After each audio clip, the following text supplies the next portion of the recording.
The brother who sacrificed everything now says, "You belong to me." But I need to escape. Why? It started with a question.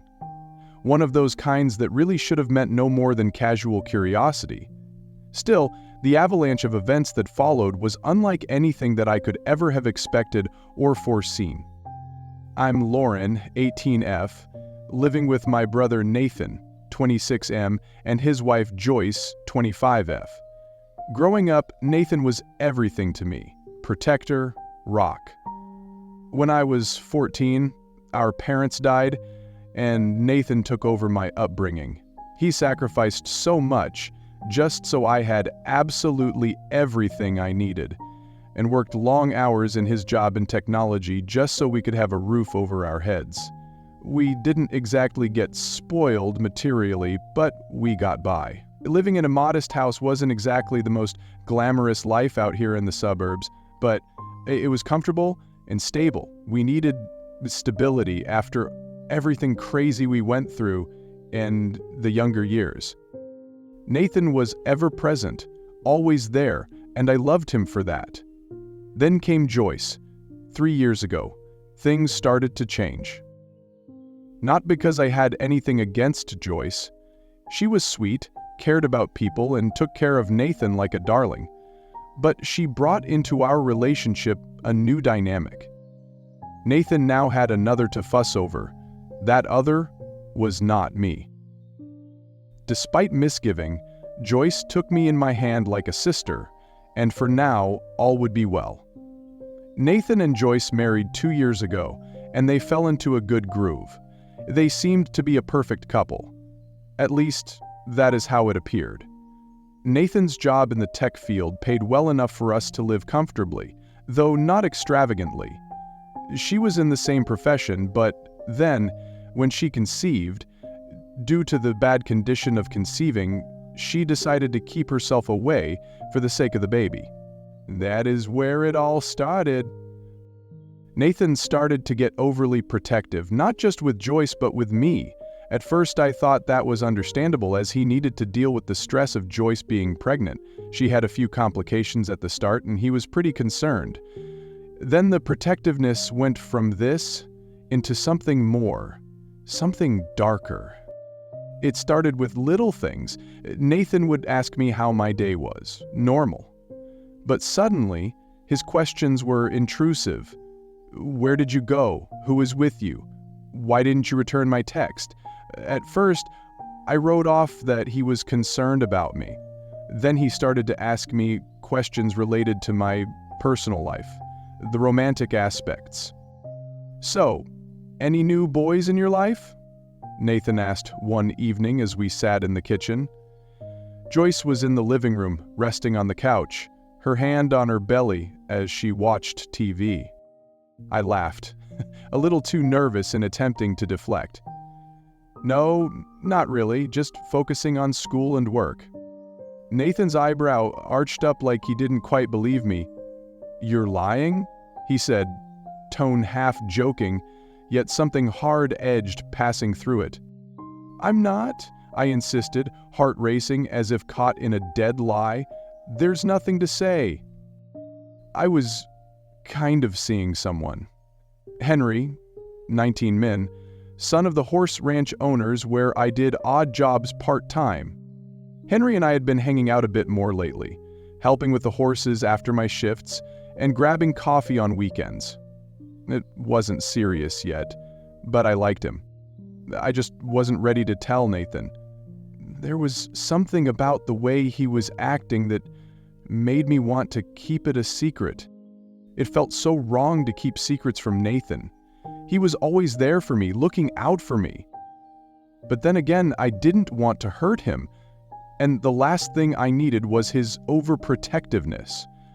So I kept quiet, praying Henry and I could sort things out before they reached Nathan's attention. Weeks later, having replayed it in my head several dozen times, I finally turned to Nathan and told him about Henry. I felt he would appreciate my candor and perhaps be happy for me. But no sooner were the words out of my mouth than I knew I had committed a crime. "We have been seeing each other for a little while," I said delicately, avoiding his gaze. "His name is Henry. He is charming." In the blink of a moment, Nathan's face had turned glacial. He set the glass of water he'd held onto the bedside table, his face impassive. "You've been seeing someone." His voice was flat and icy. I stammered, taken by his reaction. "Yeah, for a couple of weeks now. I didn't say anything because I didn't know where it was going exactly." "Why didn't you tell me?" he asked, his words cutting sharper with each successive word. "I'm your brother Lauren. I am supposed to be the first to know." My stomach did a somersault. I had never seen Nathan like that, so silent, his anger controlled, yet somehow worse. "I'm sorry," I tried to say lightly. "I didn't mean to keep it from you." Nathan's eyes raged. An intense tempest brewed inside him before he walked in almost slow, measured steps toward me, his voice low. "What about us, Lauren? What about our relationship?" I stared back, dumbfounded. "Relationship? What do you mean?" I whispered. Nathan said nothing at first. He just stood there, staring at me in a way that crawled my skin. Something lay within those eyes, buried deep inside their dark depths, which I couldn't quite place. Something from which a shiver ran down my spine. "You belong with us," he whispered softly. The tenor of his voice low. "You belong with me." I stepped backward, my heart clattering in my chest. "Nathan, You don't get to run off with some guy," he cut in, still eerily composed. "Not after everything I've done for you. Not after everything I've sacrificed." I was utterly at a loss for words. This wasn't Nathan. This was my brother, and yet altogether not. "Nathan, you're scaring me," I whispered, my eyes welling up with tears. Nathan's face slackened for one flash of a second, and he stepped back. I'm so sorry," he whispered. I didn't mean to scare you. I'm just concerned. I don't want you to make a mistake." I nodded, too shaken even to speak. Silently, I turned and exited the room. Downstairs, my mind spun in confused fear. The days following were tight, filled with awkward silences and forced smiles. I tried staying away from solitary confinement with Nathan, but that was impossible. He was there, around every corner, waiting, asking questions, watching. Every time the name Henry cropped up, his mood darkened.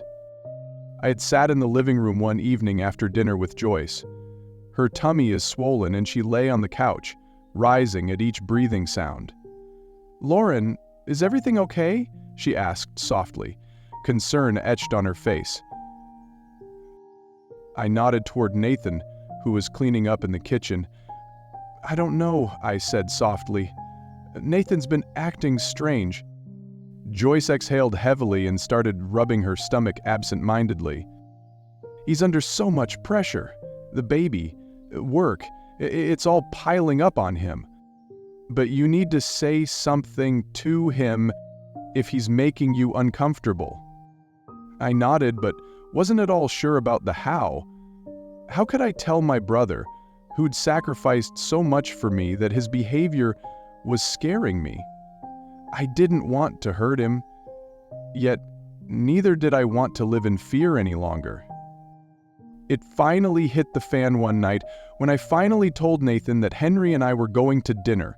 Really, there was nothing I wanted less than to tell him this, but when he confronted me about what I had done that evening, I just couldn't lie. "Henry and I go out tonight," I said offhandedly, not knowing what this might do to him. Nathan looked angrier. His eyes seemed to narrow in an instant and his jaw clenched. "You're seeing him again?" "Yes," I said, but I didn't back down. I like him, Nathan, and I don't understand why that's such a problem for you. Nathan rose from the table. His fists were clenched at his sides. You can't see him anymore. My heart did a double take. What? You don't get to decide that? I do if he's not good enough for you, Nathan growled, taking another threatening step closer. You belong here, with us, with me. The room felt like it shrank, weighed heavily with tension. Nathan, I'm your sister, I said, my voice shaking. You can't control who I date. I can if I'm protecting you, Nathan said, raising his voice. You don't know what's best for you, Lauren. I do. I shook my head, and tears welled in my eyes as he spewed the words from his mouth.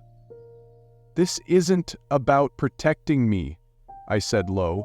This is about you. You are controlling, and it's not okay. Nathan's face contorted in a rage. After everything I've done for you, this is how you repay me? By running off with some guy and forgetting about us? There is no us, Nathan, I shrieked, my voice breaking. We're siblings, nothing more. For a moment, Nathan just stared at me, his face unreadable. Then, wordlessly, he turned and stormed from the house, slamming the door behind him. Later that night, having packed a bag, I called Henry. I was no longer safe staying in the house, not with Nathan. Emotions spiraled out of control. I needed distance. Hey, Lauren, you okay? Henry answered, and in that voice was the most inviting warmth. I let out a sigh and worked to steady my nerves. No, not really. Can you come pick me up? Of course, where are you? He asked. Concern crept into his voice. I gave him my address, and with a wave of relief washing over me just at the prospect of getting away for a little while, I didn't know how long I'd be gone or if Nathan would calm down. Couldn't stay with how he'd been acting. When Henry showed up, I almost ran to the car. I got in, and immediately, my shoulders felt lighter. My heart was not pounding inside my chest anymore.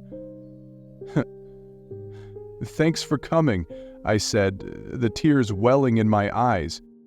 Hey, what's wrong? He asked, eyes scanning mine for answers. You really look shaken. I did not want to be his burden. Still, words escaped. It is Nathan, and he's getting so controlling, and I just really don't feel safe anymore in my house. Henry's face went hard, and he nodded slowly once. You don't have to go back if you don't want to. You can stay with me for as long as you need. Really? I asked as a wave of gratitude went through my body. Of course, you are not in this alone. We will figure this out together, he said so confidently. I smiled appreciatively, but deep in my heart, I knew Nathan would never let this slip. He would come looking for me. The following few days I stayed with Henry, trying to escape the chaos Nathan was causing. Nathan had sacrificed much for me, and because of that, part of me felt guiltily obliged. Yet again, I knew I couldn't live in his constant terror. But Nathan wasn't about to let me slip away that easily. A week from the day I had left, Nathan arrived at Henry's door, his eyes alive with anger and desperation. "Lauren!" he shouted the moment he saw me. "I knew you'd be here." I took a step backward, my heart threatening to gallop away. "Nathan, please, just go. We can talk later." "We can't talk later. You have to come home right now," he said, continuing to close the distance between us. By the white-knuckled fists, I could tell he was tensing up unconsciously. "You don't get to tell me what to do anymore," I said, my voice final. Nathan's face screwed up, and for a second I almost saw my brother. "I'm trying to protect you," he pleaded. "Protect me from what? From my own choices?" I yelled back, and the anger swirled in my chest. "You can't control my life, Nathan. You've gone too far." Joyce stepped alongside Nathan, her face white with a furrowed brow. "Nathan, stop, please. This isn't helping. Just give her space." "Stay out of this, Joyce," Nathan snarled furiously. "This is between me and Lauren." I felt the shiver run down my spine. This wasn't about Henry anymore. Nathan was losing control, and it was unraveling right before my eyes. "You need to leave," I said in a shaky voice. "I won't go back with you." Nathan's face went cold, his eyes narrowing. "You really think you can run away? You will be sorry." I shot back with the challenge. I'd rather spend the rest of my life wondering than living in fear. The anger in Nathan's eyes grew, and he spun on his heel and then made for the door. He jerked open the door so hard that it swung wide. He vanished into the night. The silence from the echo sent a shiver running down my spine as relief and trepidation two-stepped in my chest again. For weeks he continued reaching out, calling, texting, and coming to my workplace. I would not entertain him. I decided to make my choices despite the hurt. Henry was here for me, patient, listened to, soothed, and gave me space to think about my emotions, yet never really allowed me to take a complete detour from the past. We started rebuilding a new life where I was independent and happy. I finally reached a breaking point when I knew I needed to talk to Nathan again. I knew we would have to discuss what happened and come to a resolution somehow. I planned to meet him at a coffee shop, and as I entered, my heart seemed to beat. Nathan was already there, looking tense and tired. "Hey," I said softly as I approached him. "Hey," he said, not to me but to the space beside me. We sat in silence for a while, feeling the weight of it all. Finally, I piped up. "I'm so sorry how all that went down. I didn't mean to hurt you." Nathan looked up.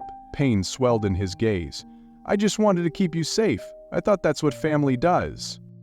"It is," I whispered. "But you can't protect me by controlling me.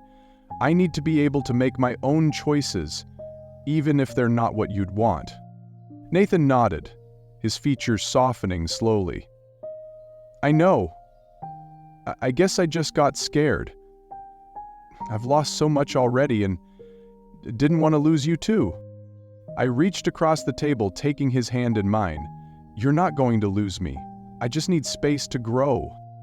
For the first time in weeks, a glimmer for my brother, one who was willing to listen and learn, looked back at me. "I'll try," he softly said. "I just want what's best for you." "And I appreciate that," I said, heart swelling in hope. "But what's best for me means letting me live my life. I really do hope you understand that." "I'll try my best, sis," he said, grasping my hand real hard. "I love you, sis, no matter what." "I love you too, Nathan." As time went by, the wounds began to heal. I rebuilt this relationship by setting new boundaries and learning each other's needs. That did not come quickly, but a balance would be achieved in due time and with some patience. Henry had been an unshakable rock, and the more I knew him, the more confident I felt about myself. It was as though, with my voice found, independent, and living my life to my tune, I'd held tight to my brother's love. There would be challenges, but at least for the first time in a very long period, I was hopeful about the future. Certainty of life was nil, but whatever happened, I was prepared to face it. And that too was on my terms.